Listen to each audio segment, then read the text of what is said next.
Era para ser só uma tarde comum. Rafael estava passeando pelo centro da cidade, procurando distração, quando viu o brechó.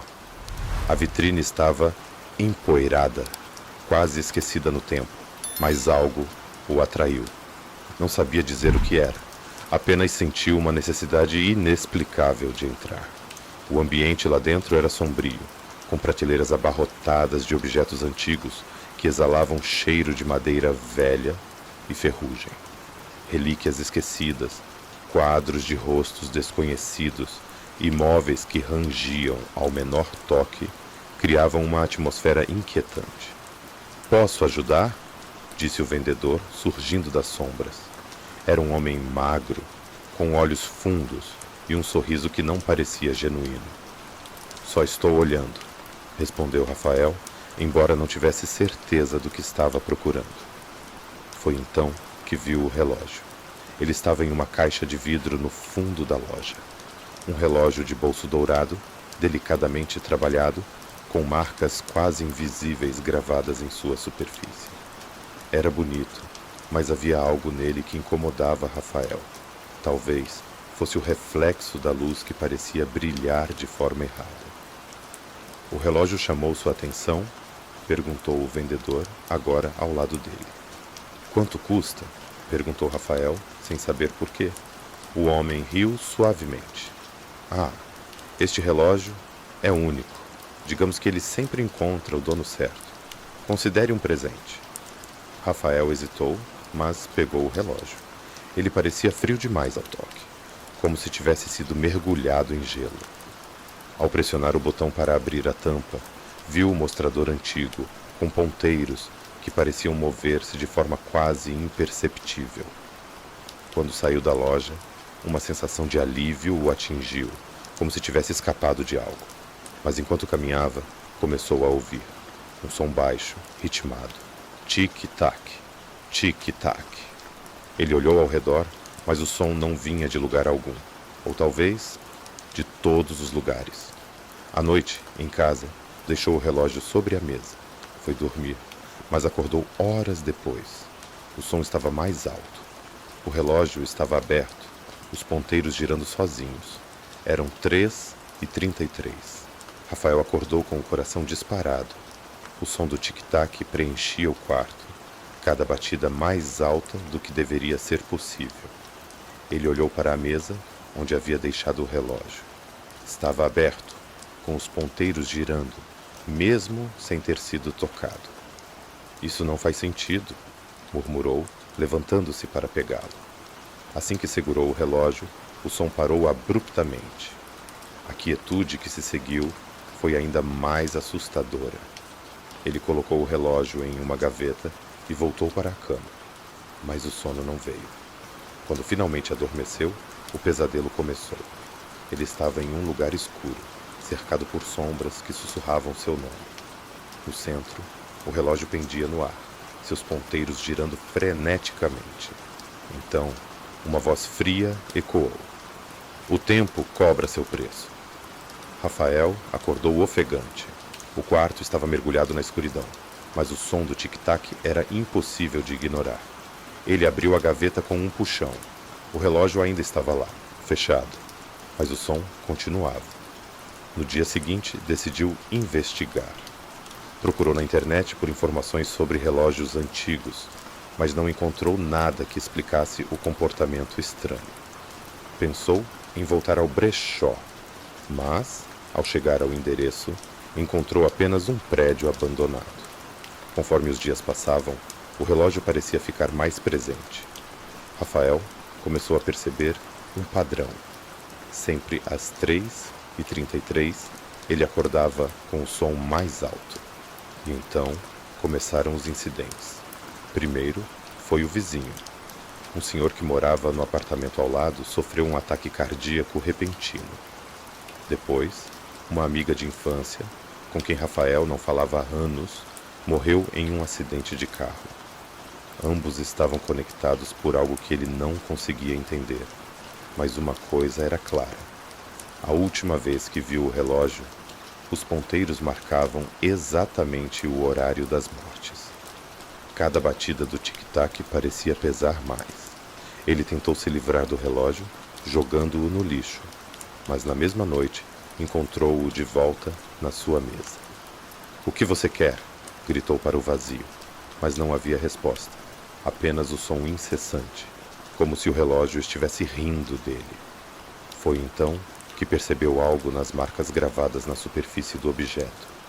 Pequenos nomes, quase invisíveis, estavam inscritos ali, e o último nome na lista era o dele.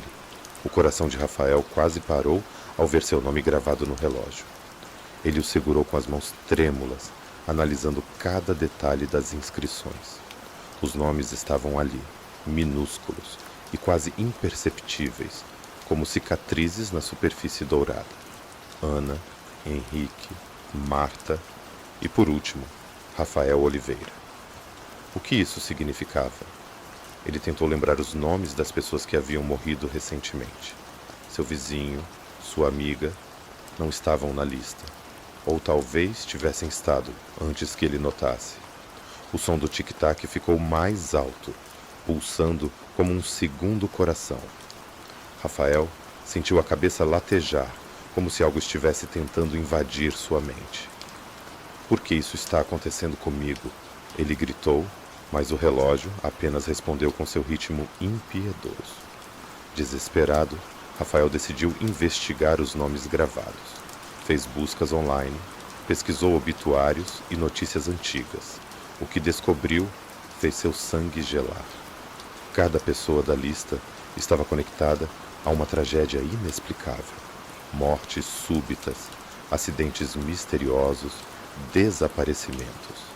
Mas o mais assustador era que todos pareciam ter possuído o relógio em algum momento. Um padrão sombrio se desenhava. O relógio não era apenas um objeto, era uma sentença.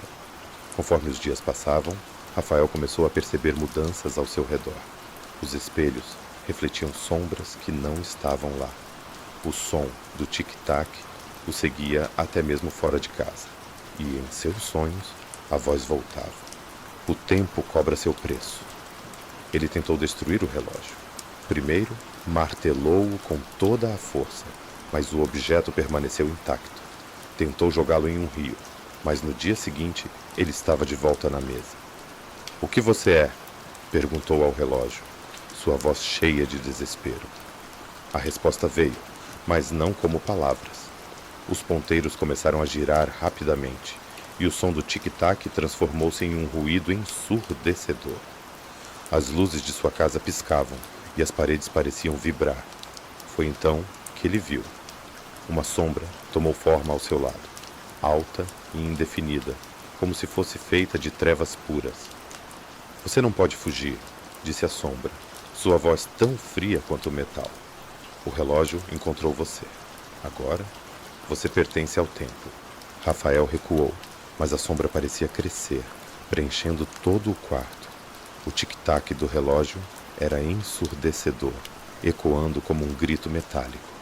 Ele tentou gritar, mas sua voz ficou presa na garganta. "Por que eu?"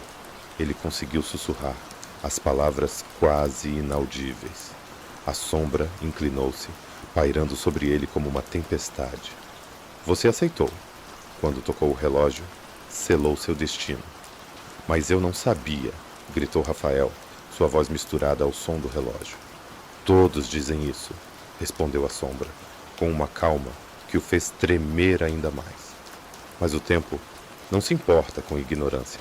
Ele exige equilíbrio, e você será o próximo a pagar."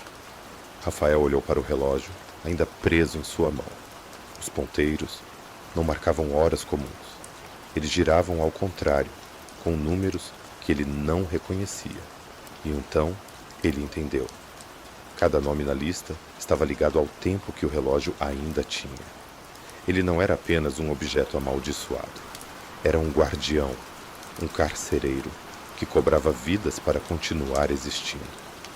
"Eu não vou deixar isso acontecer", gritou Rafael, num surto de coragem. Ele correu para fora de casa, o relógio ainda em sua mão. Correu pelas ruas ignorando os olhares confusos das poucas pessoas que ainda estavam acordadas. Parou em uma ponte sobre o rio, segurando o relógio acima da água. Se eu te destruir, isso acaba? Ele gritou, como se o objeto pudesse responder. A sombra apareceu novamente, saindo de trás dele. Você pode tentar, mas o tempo não pode ser apagado. Sem pensar, Rafael lançou o relógio com toda a força no rio. Ele esperou o som da água, o fim do tic-tac. Mas nada aconteceu. O relógio estava de volta em sua mão, como se nunca tivesse saído dali. Você não pode escapar, disse a sombra, sua voz agora preenchida com algo quase como diversão. A única saída é o próximo nome. Rafael olhou para o relógio mais uma vez. Seu nome continuava ali, gravado, mas lentamente algo começou a acontecer. O próximo espaço vazio na lista se preenchia com outro nome. O que é isso? Ele perguntou, sentindo o desespero aumentar. A escolha é sua. Passe o relógio ou pague o preço. A sombra desapareceu e o som do tic-tac voltou ao seu ritmo constante. Rafael estava sozinho novamente, mas sabia que não tinha escolha. Alguém teria que ser o próximo.